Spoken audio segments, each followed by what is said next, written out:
Turn to renewable energy on Modern Marvels.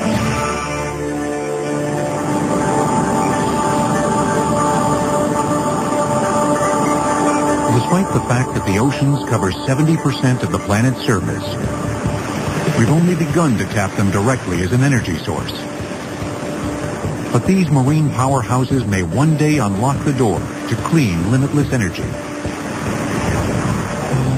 Hydroelectric power was the great renewable energy source of the 20th century, and it will continue to provide gigawatts of power. But with most of the world's rivers already dammed, the future of hydropower will come from the sea. Of the various technologies to capture the ocean's energy, a tidal barrage is the closest in design to traditional hydropower. The barrage is essentially a dam, collecting water from high tide until there's sufficient potential energy for power generation, then forcing the water through turbines when released during low tide. The world's largest and oldest tidal barrage at Lorence, France, began producing power in 1966.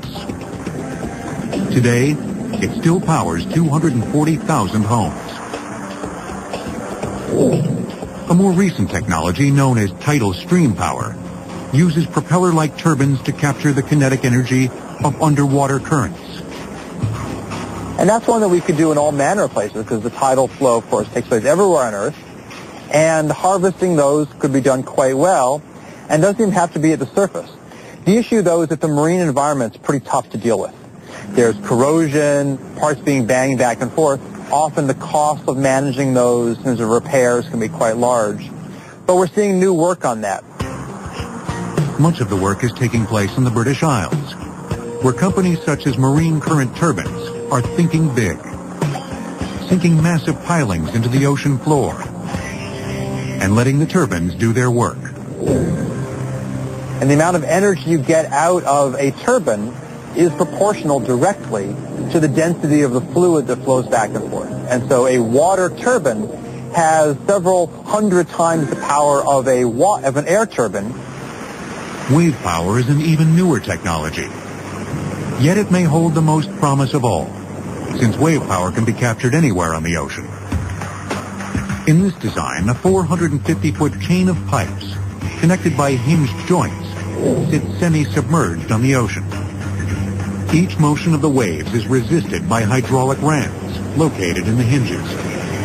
This action pumps high-pressure oil through hydraulic motors, which drive electrical generators.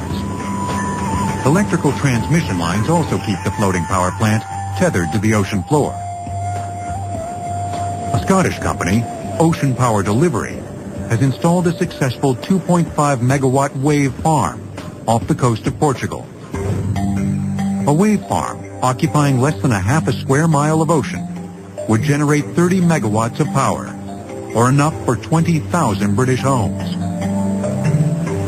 472 square miles of ocean could power each of the United Kingdom's 24.5 million households.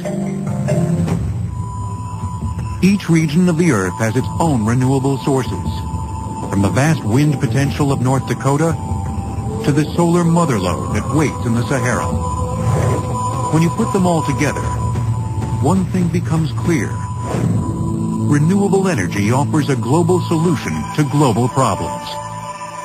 We honestly have the potential now to think about flipping things from being a fossil fuel-driven economy with little bits of renewables to being a renewable energy-driven economy with fossil fuels filling in the background. And that's a world that really no one thought possible only a decade or two ago.